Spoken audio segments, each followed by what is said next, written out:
নীল সাদা শাড়ি, এই রংটার মধ্যে একটা আলাদা শান্তি আছে, তাই না?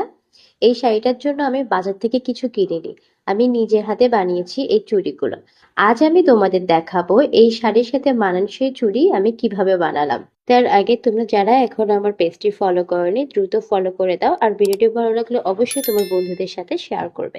চলো এবার ভিডিও শুরু করা যাক। প্রথমে আমি বেজ হিসেবে নিয়েছি সিম্পল নীল রঙের চুড়ি, তারপর ধীরে ধীরে সুতো পেঁচিয়েছি খুব সময় নিয়ে, যেন কোথাও অসমান না থাকে। এরপর ডিজাইনের জন্য হালকা সাদা আর নীল প্যাটার্ন যোগ করেছি। আমি সবসময় বিশেষ করে হ্যান্ডমেড জিনিসের ধৈর্যটাই সবচেয়ে ইম্পর্টেন্ট। একটা চুড়ি বানাতে হয়তো বেশি কিছু লাগে না, কিন্তু মন দিয়ে বানালে ওটার আলাদা একটা ফিল আসে। এই শাড়িটা খুব সিম্পল, কিন্তু এটা সিম্পলিসিটির মধ্যে এলিগেন্স। আমি চাইনি খুব হেভি কিছু, তাই চুড়িটাও এমন ভাবে বানিয়েছি যাতে শাড়িটা হাইলাইট হয়। চুড়ি আমার কাছে শুধু একটা সাজ না, এটা পুরো লুকটা কমপ্লিট করে।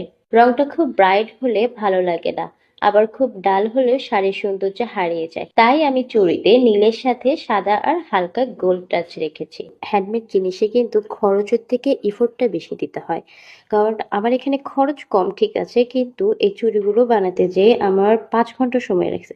5 ঘন্টা সময় লাগার কারণ আছে, কারণ আমাকে ডিজাইনগুলো ভাবতে হয়েছে। আমি আসলে নিজের মন মতো এই ডিজাইনগুলো বানিয়েছি, কারো থেকে কোনো রকম কোনো কপি করিনি। আমি চেষ্টা করেছি নিজের মতো করে বানানোর জন্য, আমার ভাবনাটা ফুটিয়ে তোলার জন্য চেষ্টা করেছি এখানে। তাই আমার চুড়িটা বানাতে বেশি সময় লেগেছে। এই পাশে সাদা চুড়িগুলো একটু সিম্পল করেছি। আমার নিজের কাছে নিজের বানানো সাদা চুড়ির লুকটা বেশ ভালো লেগেছে। চুড়িতে ডিজাইন করার থেকেও বেশি এফোর্ট দিতে হয়েছে আমাদের ভিডিওটা এডিট করার জন্য। তাই প্লিজ আপনারা যারা যেখান থেকে আমাদের ভিডিওগুলো দেখেন, কখনো ভিডিওগুলোতে লাইক কমেন্ট না করে স্কিপ করবেন না। কারণ এই এক একটা ভিডিও আপনি দেখতেছেন যে 2 মিনিটের 3 মিনিটের, এই 2-3 মিনিটের ভিডিও বানাতে যে আমাদেরকে 5-6 ঘন্টা এফোর্ট দিতে হয়। এইটা হলো ফাইনাল লুক, আমার নিজের হাতে বানানো, নিজের পছন্দের জন্য।